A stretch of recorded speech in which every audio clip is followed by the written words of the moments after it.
This forgotten franchise is definitely a cult classic. Sup, Dreddies? Today we're going to be talking about the House franchise. No, not the narcissistic, wacky doctor. The House franchise consists of 4 movies that span from 1985 to 1992, and apparently there's a 5th installment coming out in 2024. And though it is mostly a horror comedy, this movie spans multiple genres from adventure, supernatural, slasher, even psychological thrillers. It's from a story developed by the great Fred Dekker, who brought us movies such as Night of the Creeps and Monster Squad. I just lost No Nut November. What up, y'all? Welcome back to Phantom of the Indie Review. I'm your your host, Vietnam veteran Dill. Here at the Drifthead Dread, we be talking about horror like crazy. Eat your heart out, Simon Cowell. You could have put me in one direction. We're on the journey of 4,000 subscribers by Thanksgiving. Let your boy eat. So if any of this sounds interesting to you, and if you want to be taunted by the haunted childhood house you grew up in, come hang out with your boy and give me a shabby. Let's start off with the first movie, House, from 1985. Even though the first one garnered heavy mixed reviews, it has since been deemed a cult classic in the horror genre. Brought to us by horror icon Steve Miner, who directed Friday the 13th 2 and 3. Even Halloween H2O 20 years later, the man clearly knows his stuff. The first movie stars William Catt as author Roger Cobb, who is deeply a troubled man. It starts off with him essentially moving back into the childhood home he grew up in. He's a hotshot horror author, and he's selling his books at a bookstore, and all his fans are Googling after him. And the man asked him, he's like, what's your next book going to be about? And he's like, I'm going to write a biography about my time in the Vietnam War. I don't know why I did an accent. And some of the fans are kind of taken aback by this. They're like, oh, Vietnam War, that ain't scary. But hey, the people that suffered and lived through the Vietnam War, I'm sure that was more terrifying than any horror movie ever combined. Him and his wife are separated, so he's kind of doing his own thing, trying to revitalize his life. And they do some of the cliche mannerisms where he gets to the old house and he's trying to write his book, but he just has writer's block. So many times in horror movies we see authors tormented by writer's block. Like, that is a fear in itself. That's one of the scariest things for writers, so I guess they're writing what they know. Their only son, Jimmy, had disappeared without a trace when he was a little boy. And the house that he moved back into, his aunt had committed suicide in, so this house just harbors so much torment and sad memories and dreariness. And his publisher keeps pressuring him to write another book. Like, dude, nobody wants to read about the Vietnam War. And he's like, it's my truth. I gotta do it, man. Like, I'm not a sellout. I could write the next best horror novel and be the next Dean Koontz.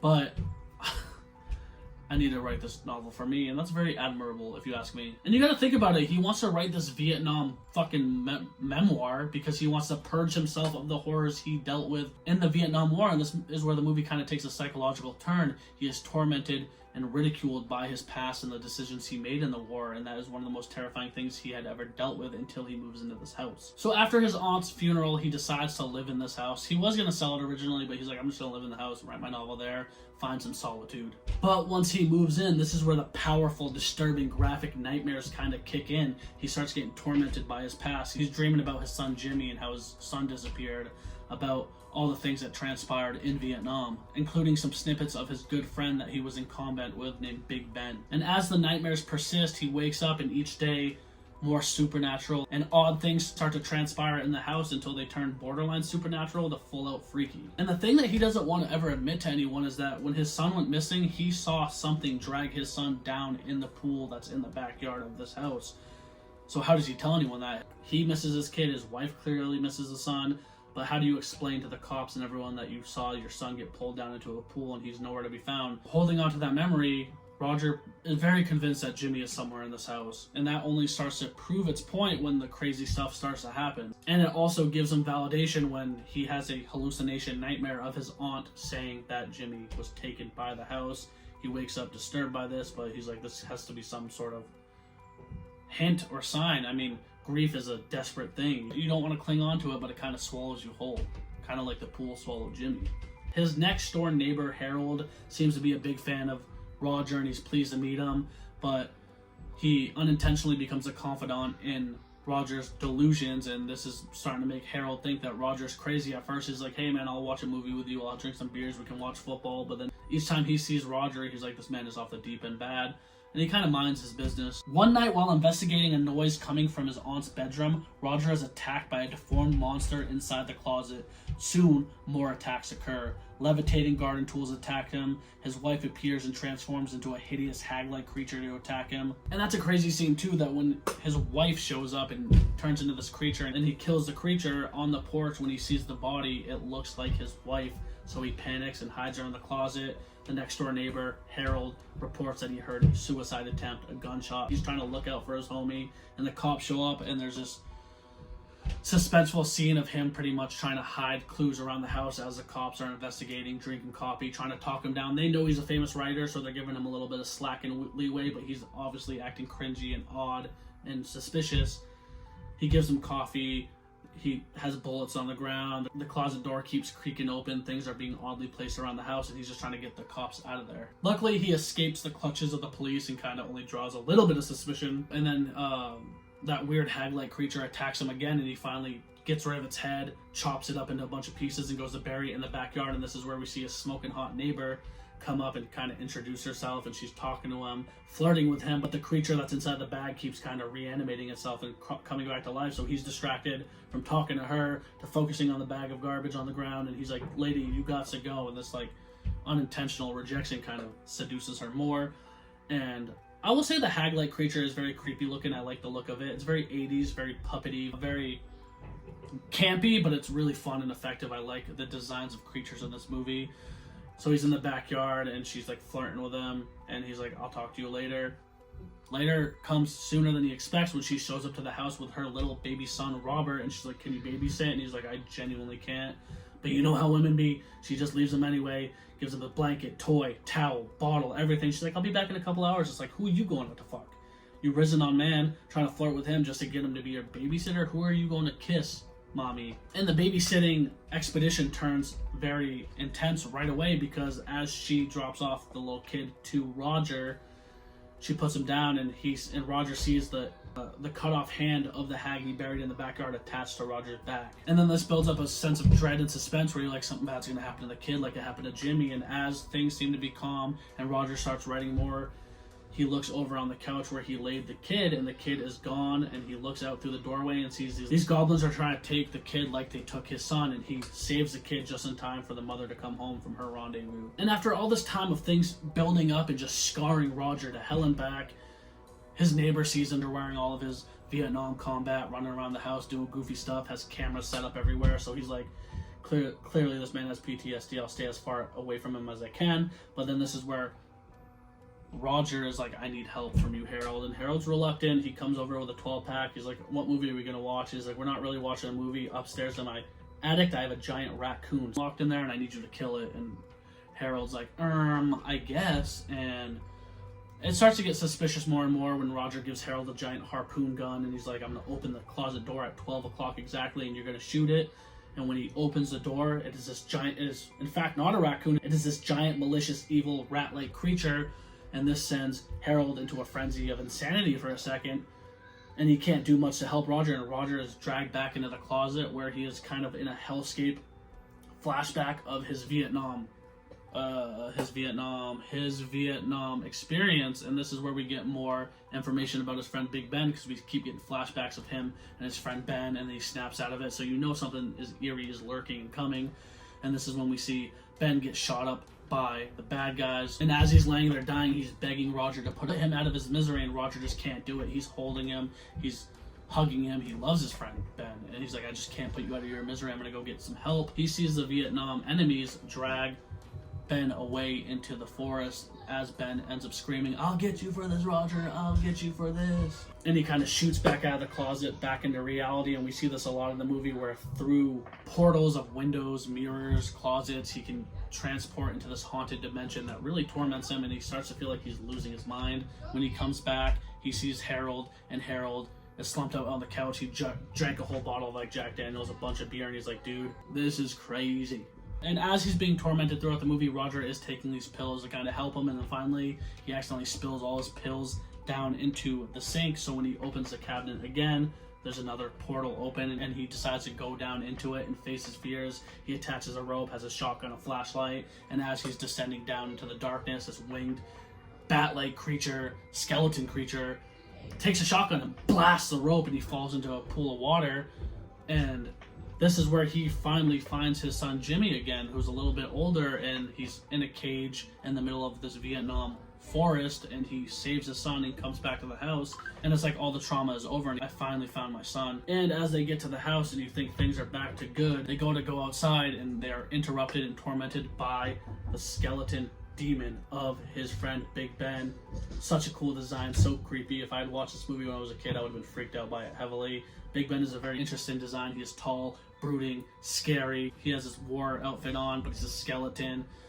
And he's pretty much there, and he's like, I have been the one doing this all along. I'm the one that took your son. I told you I was going to get my revenge. So somehow through the grave, through the dead, Ben came back to get his vengeance on Roger. But Roger is not going to lose his son again that easily. He tells his son Jimmy to run, and he's going to take care of Ben himself. And the way the house moves and manipulates itself is very terrifying, how it unfolds and breaks and rips apart. And Ben is chasing him around, and he opens up the back door, and it essentially cuts off the house, and he's falling off a cliff, hanging on by a thread. And using his innovative geniusness, he takes his belt and wraps it around Ben and throws him off the cliff, shattering him. But somehow Ben keeps coming back until he realizes that if he's not afraid of these memories and these ghosts and these demons, that they can't hurt him. When Ben is holding Jimmy, he's like, I'm gonna slit your son's throat if you don't kill yourself right now. And then as Ben goes to hit him with a knife and it doesn't hurt Roger has this revelation. He's like, nothing can hurt me. You're in my mind. And they destroy Ben once and for all. And the wife pulls up in a cab and sees the house on fire, and she's panicking. The neighbor comes out and looks over, and then as that happens, Roger walks out of the house with Jimmy in his arm like a hero, and he smiles at her, and the movie ends. This is one of the few movies I remember seeing as snippets as a kid, and it really freaking me out at my dad's house. But watching it again, obviously movies aren't going to scare me that bad, but I didn't realize how campy and comedic this movie was.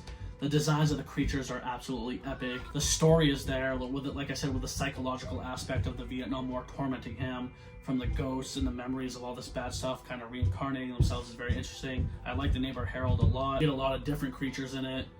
The way the house moves and manipulates itself is interesting, and the set pieces of the other dimension are very freaky, and I like it. So when he's in his house, back in reality, looking around each corner, you fear for him, and Roger is such a likable character. You like him a lot. You see him going crazy, but you know he's not crazy. It was a pretty good movie, and I really liked it a lot. And now we're going to get into House 2, the second story.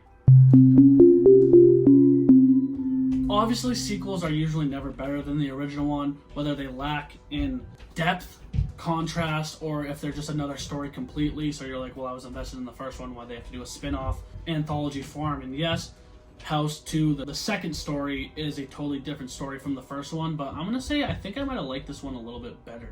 And this one is directed by someone differently entirely named Ethan Wiley, who directed several horror films such as Children of the Corn, Fields of Terror, Blackwater Valley Exorcism, so he's another, not staple, but known name in the horror, even though he's doing a lot of direct-to-video sequels. And again, this story is vastly different from the first one. A duo of yuppies settle in an old family mansion and learn the existence of a crystal skull owned by a recent ancestor of one of them.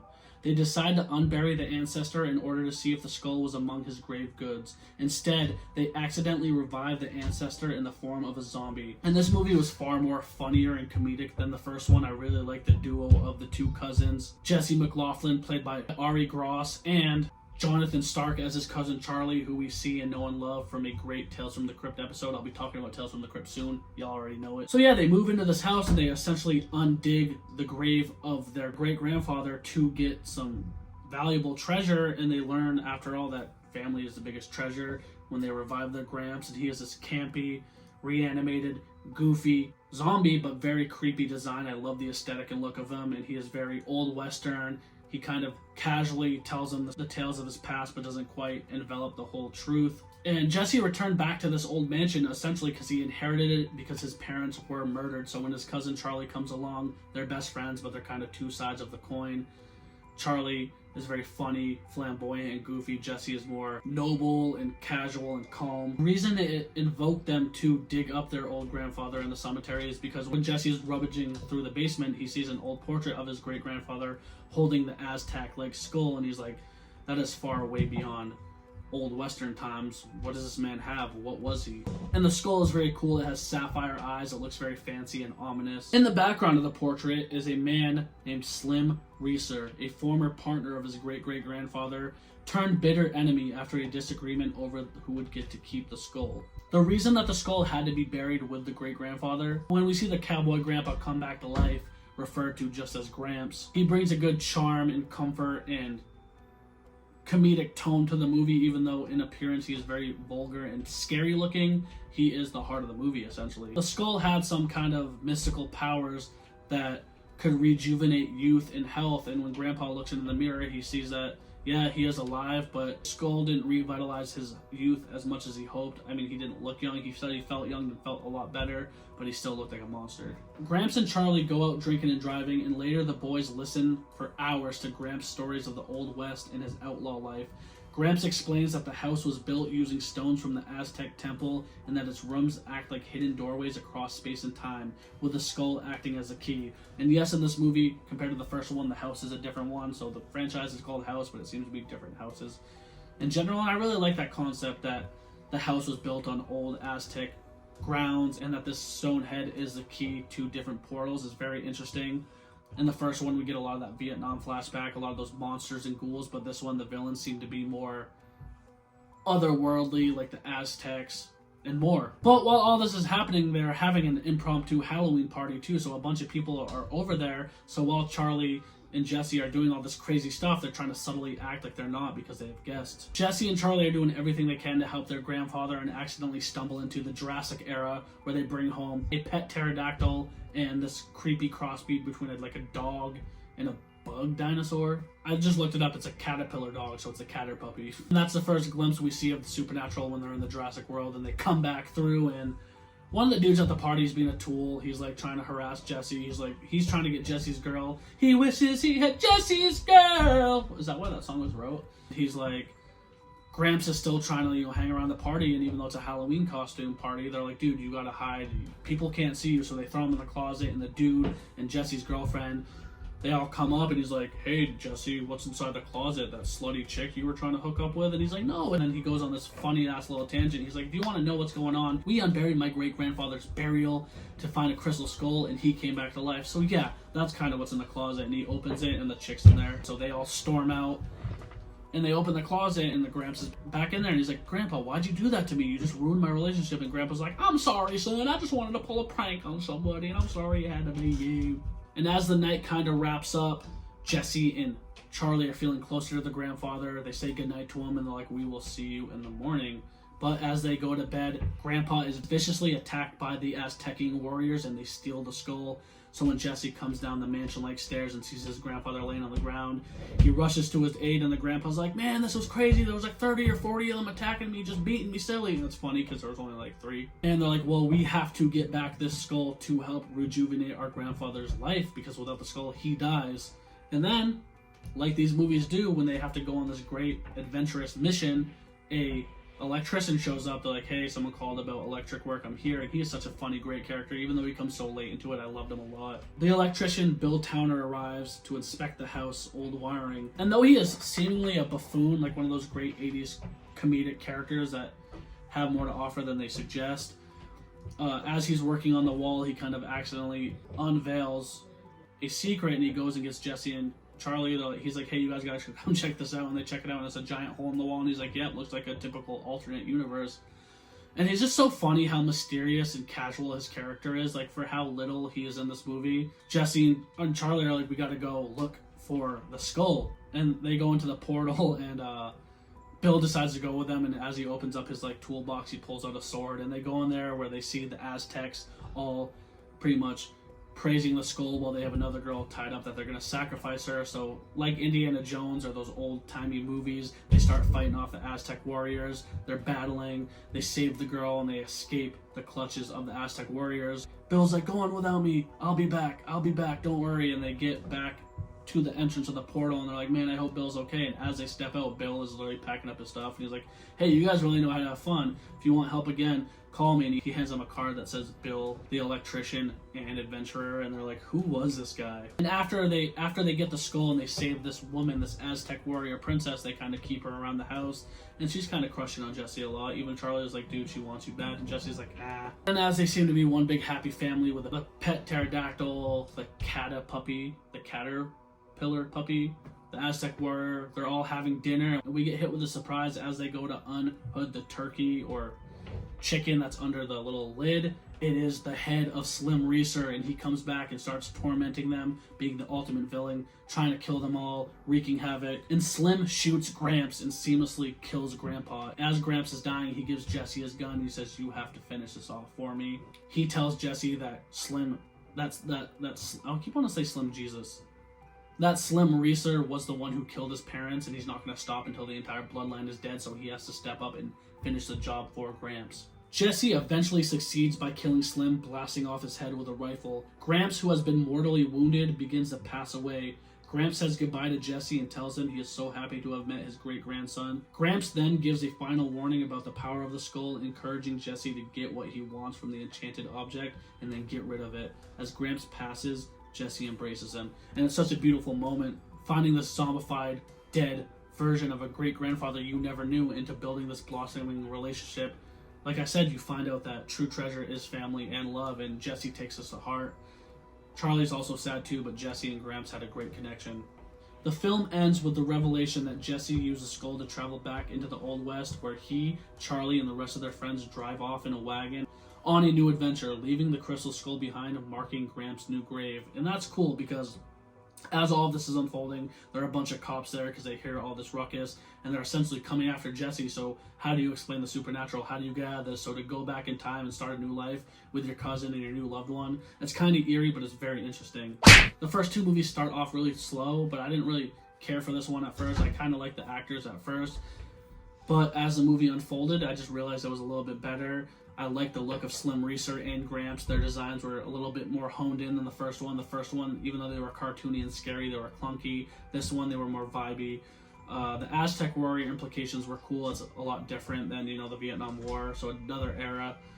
And I feel like this story was more focused, had emotional impacts. In the first one, when a lot of times when Roger would see these flashbacks or have these nightmares and wake up, he would always react over the top, but they never filmed the sequences to be as intense as they should be. I feel like the sequel had a lot of heart and composure to it, and it was just a funny movie, and all the characters are very likable. Now we're going to talk about part 3, the horror show. As y'all can see, different fit, different day, because I couldn't film this whole thing in one day. It's a lot to watch 4 movies at once. This one came out in 1989 and is referred to as the horror show.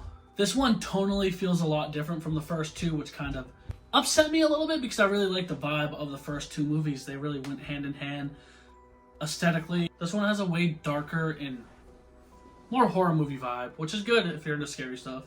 And this one is labeled as a slasher film, where the first 2 really aren't. This one was directed by James Isaac, who is predominantly known for being a special effects supervisor. But it is starring horror icon Lance Henriksen. We know and love him from Near Dark, Pumpkinhead, even Hellraiser, Hellworld. The man's iconic, we know him. And the plot follows Detective Lucas McCarthy finally catches serial killer Meat Cleaver Max and watches his execution. McCarthy is shocked to see the electric chair physically burn Max before he finally dies, promising revenge.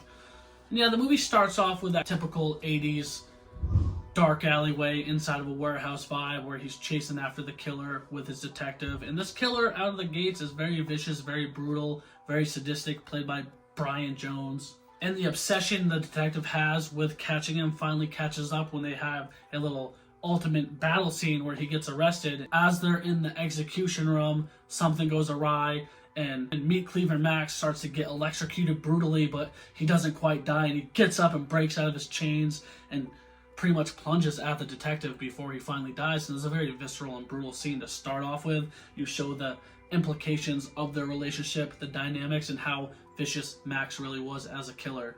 However, Max made a deal with the devil, though, and his goal is from the grave to frame Lucas and make Lucas the detective looked like a murderer and the madman all along. Detective Lucas and his family move into a new house, i.e. why it's a part of the House franchise. And this house wasn't really the vibe compared to the first two movies. I'll tell you what, it's not a staple. This movie doesn't have very much supernatural isms inside of the house. Yeah, obviously Max coming back from the dead and little things throughout the movie make it very ghostly, but this one, the house doesn't really have a mind of its own like it does in the other films. And right off the gates, like the first movie, the detective starts to slowly unravel and lose his mind, but this time instead of living by himself like Roger did in the first movie, he has his family, so they're seeing all this crazy stuff. They're at dinner one night and the turkey looks exactly like Max, has Max's face on it, and he spazzes out and stabs the turkey, and they all look at him and he's like, I just don't like turkey. And the little son's like, Dad is going cuckoo. They're watching a game show one night, and as his family are laughing and having a good time, he keeps seeing Meat Cleaver Max on the screen, and this demon, this ghost, this spirit is really haunting him, making him go insane more and more. So then when later on in the movie, when his daughter's boyfriend is brutally killed in his own basement, everyone obviously thinks that he did it, so it is the perfect frame, the perfect setup from Max, because Max is like, I'm going to drive him insane, make him go off the hinge and start killing people he knows and loves to frame him. His wife and two kids don't have a effective role in the movie that much. They're obviously the things that are driving him to overcome this darkness and try to make amends with his past, but we don't get much screen time from them. But the few moments we do have with them, you can feel the chemistry and brooding love they have for each other, so you're really rooting for the detective. Lucas is friends with a parapsychologist who studies the alleged psychic phenomena and other paranormal claims, and he is on Lucas's side. He's like, I believe you that the killer's back, that Janky wants revenge on you, and he seems to be the only one to believe Lucas. But when the parapsychologist gets brutally killed, it's pretty much Lucas against the world. Even the internal affairs guy is grilling him hard in the interrogation room. He's like, I know you killed this. I know you're the killer. We're going to get to the bottom of this. And he really lays in him. And Lucas is trying to keep his composure. And as Lucas is in the interrogation room and things are finally brewing and setting up to be disastrous, he does what he has to do and attacks his lieutenant so he can escape and go back to the house. He tells the sergeant, he's like, I can feel it in my bones that Meat Cleaver Max is after my family. And the doctor is obviously, and his lieutenant sergeant is obviously like, dude, you need help. But, you know, he knows the supernatural realness is happening. So he goes back to his house and is welcomed to a brutal scene where he finds his son dead in the bed with like his ear ripped off, and his daughter is impregnated by this giant mutilated creature that looks like it's Max's face inside of her. And Max also took his wife. So this is where we get some of the house mannerisms, where he travels through this portal and they're in this dark, decrepit basement or whatever. And it reminded me of like a Nightmare on Elm Street vibe a little bit, and Max is trying to kill the wife, but together they rally together and defeat Max and head back into reality where everything is perfect and his family wasn't hurt at all. And this one does have a happy ending. I've noticed the first three really do. So they defeat Max, finally destroy his soul, and they decide to move out of this house once and for all. And the movie ends with them taking a beautiful family portrait, and the movie fades out. This one, obviously, like I said, is a lot different from the first two, and it wasn't bad. At first, I was really annoyed by it because they took a different approach. It was more of a slasher. It was more scary. But that's good because I like scary movies, so it was more grittier.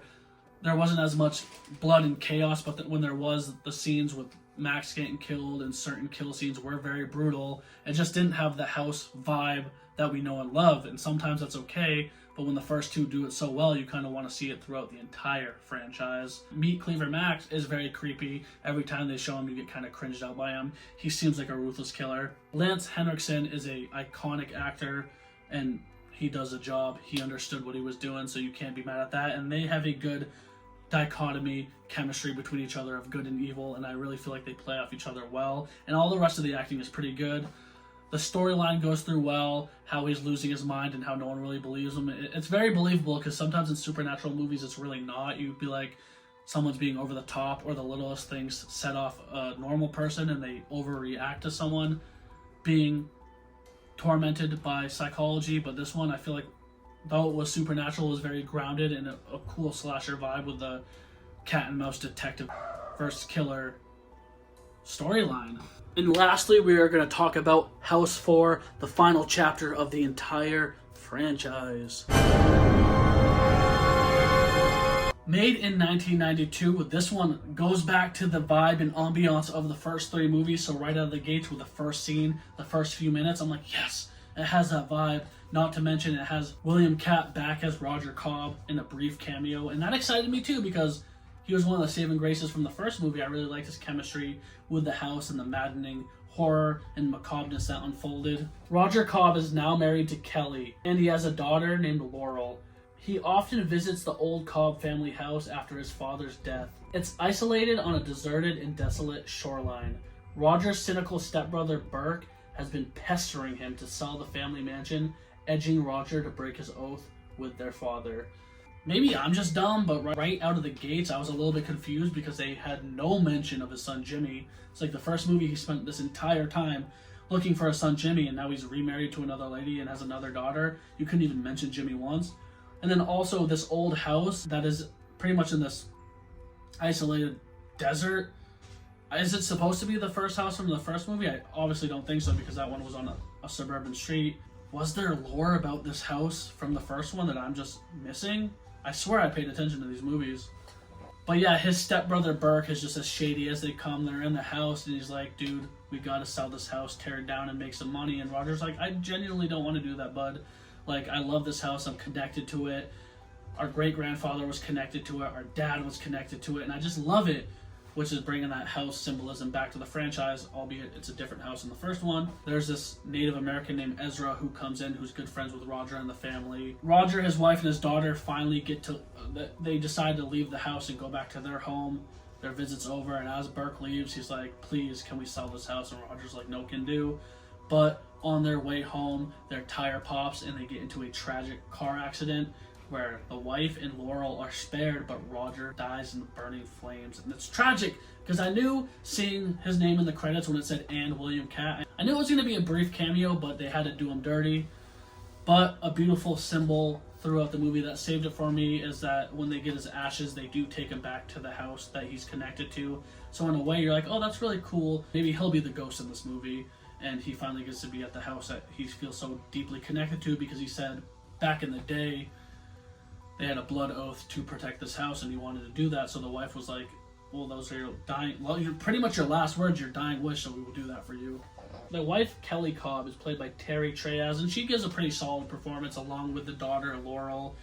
They have good chemistry, but a part of me was a little upset that we were missing out on William, on Roger's character. Kelly feeling utterly devastated that her husband passed away because she was the one driving the car even though the tire just popped. She's like, you know what, we're going to move into this house, me and my daughter. We're going to leave Roger's ashes here and we're just going to start fresh. Her dad doesn't really like this. Burke obviously doesn't like it. He's trying hand and foot to buy this house off her. He's like, I will give you so much money for this house you don't even understand. And she's like, no, hombre, you're loco, I'm set. Unknown to Kelly, Burke only wants to sell the house so that a seedy mafia group can use the property to dump illegal waste. So not only does Burke want his family's name house for himself and for all this money, but also to do something disgusting like dump waste in the land. Like it's two birds, one stone of pathetic jackassness. Fuck you, Burke! Fuck you! I might cut that part out.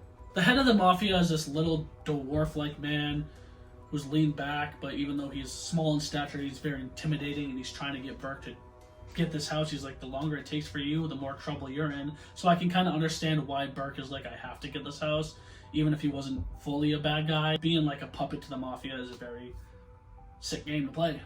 After the car accident, Laurel, their daughter, becomes paralyzed from the waist down, so she can't really move. And when they first show this, obviously, like, I know she's acting, but you could tell she could walk. Like, they didn't, like, wrap up her legs. They were loose. The wheelchair they used was very wild. Like, it was literally like a makeshift ghetto-rigged wheelchair that didn't even have handlebars on it. The mom's, like, pushing it with her hands from the back, and I was like, you ain't that broke, honey. As they move into the house, they get a housekeeper. Her name is Berna Klump, and it's kind of suspicious. She comes in. She's like, I filled out the paperwork. I start for the next month. And she's like, I didn't hire you. Did my dad hire you? Even though the dad doesn't want her living in this house. And she's like, yeah, that must be it. I'm going to be here. And she kind of acts more as like a friend to Laurel. And a confidant more than a housekeeper. And then, like the first two movies, the house starts to do things that has a mind of its own. It starts to unravel more and more. One night they order pizza, and the pizza has a face on it, and the mom starts spazzing and ripping the pizza up and shoving it down the garbage disposal and snapping. And Laurel was like, "Mom, I don't dislike anchovies that bad." God, the humor in this movie. Well done, well done. But Laurel and the mother, Kelly, have a great chemistry together. You feel like the mother is doing everything she can. Laurel is trying to be understanding. I mean, she is grieving her father's death. She can no longer walk. She's in a wheelchair. But she doesn't seem to be a nuisance that much. If anything, she's more worried for her mother, which I really like, and it shows how caring her character is, because a lot of times the kids in movies are like, "Mom, I don't care that Dad's dead. You suck." But she was very understanding as Kelly's losing her mind. But Burke is trying desperately more and more to get this house. He sends some cronies to the house to try to scare Laurel and torment them, but then more supernatural stuff happens. The house is kind of helping them keep Laurel and Kelly in it, and they send the cronies fleeing in terror. As they flee from terror, though, Laurel does fall back down the stairs and gets hurt, so she's in the hospital, and this is where Kelly's like, "I had enough." She goes back to Ezra, the spiritual guide consultant, the Native American spiritual guide, and she learns that the spirit of Roger and some of the Native Americans are trying to warn Kelly about the danger she is in, and she's like, "That makes sense." So again, my hopes came true. Roger is there to protect the house, even though some scary stuff still is happening. The house is more the ally in this film instead of the villain. It's trying to help them and prevent Burke from selling it rather than driving them mad and driving them out, even though inherently things that are supernatural do drive them mad, even though it's trying to help them. When Kelly is visiting Laurel in the hospital, she finally calls Burke and she's like, "Hey, I want to sell the house," and he's stoked, so he goes back to the house. But that night she has a revelation, a dream really, of her and Roger. So when she wakes up, she's super happy, and she's like, "Roger is here in this house all along," and decides, "You know what, Burke, I'm not going to sell the house." And this sends Burke into a frenzy. He's like, "I just can't believe it. You got to do this for your daughter. You got to do this for you. Your daughter got hurt here." And then she's like, "Wait a second. I didn't tell you that Laurel fell down the stairs." And then he's caught in his own mind. He's like, "No, I'm pretty sure you did." And she snaps and kicks him out of the house. And he's like, "If you don't do exactly what I say, you're going to end up just like Roger." And this kind of drops her jaw. So as she goes outside to confront what he said, she enters into a portal of a flashback of his two cronies that broke into the house the other night. They're on top of the hill, and they're the ones that shot the tire that flipped the car, killing Roger. So all along, Burke was behind every disaster and tragedy of this family's last few weeks, and that's heartbreaking, because you knew Burke was a bad guy, but you didn't think he'd do Roger dirty like that, and it kind of drops your jaw, cementing his villainy even more. She decides that she needs to figure out how to stop Burke once and for all. So as she's out of the house, Laurel and Verna Klump come back to the house, and it's dark and eerie, and they're worried about Laurel's mother, but they're like, "She'll be home soon." And as they're getting back home, from behind Laurel sitting on the couch, Verna sees some shadowy figures outside, so she goes to her purse and grabs a gun, and she says, "I forgot something in my car." And this is where she sees the two cronies trying to break into the basement to sneak it back into the house, and one sneaks up behind her and knocks her out, so she can't do much. They go down to the basement, and they decide to set the whole basement on fire. But as this happens, the house tries to protect the Cobbs once again, and the one dude sees snakes, and the other dude sees bugs, and they start panicking, and then as they look at each other, each of them have a snake head and a bug head, and this freaks them out, and they start brutally shooting each other to death, going, "Bugs, no snakes, no bugs, no snakes." And it's very comedic, very intense, very insane. One thing I will nitpick about it is that they were clearly just masks. Like, I feel like the first two movies put efforts into the practical effects and horror designs. This one is literally just a plastic snake mask and a rubber bug head. But it was still funny nonetheless. But however, with all the bullets flying off, they do shoot a hole through the floor, and the house catches on fire.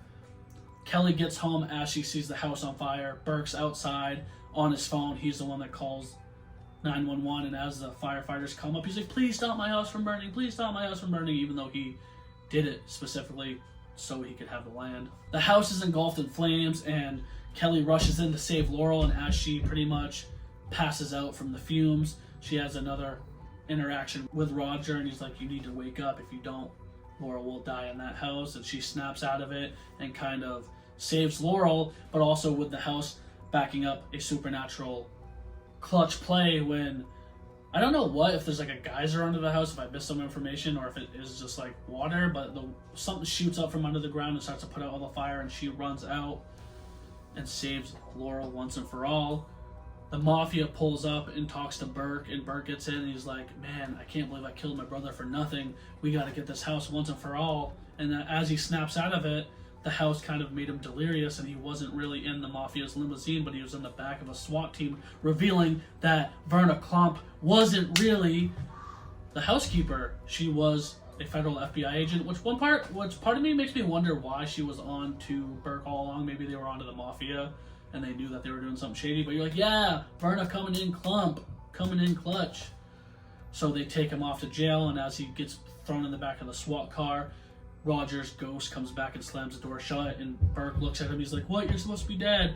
And then Roger stares over at his daughter and wife as they hug, and he smiles and turns into a star and flies away. And it's a very beautiful ending. So yeah, this movie went back to the roots of the first two. It definitely wasn't as good as the first two, but I appreciated the efforts. I really thought Burke was a great villain all around. Seeing Roger back in it was very wholesome. He's kind of the life of the franchise. Even though, like I said, why didn't they mention Jimmy? What is the deal with this house?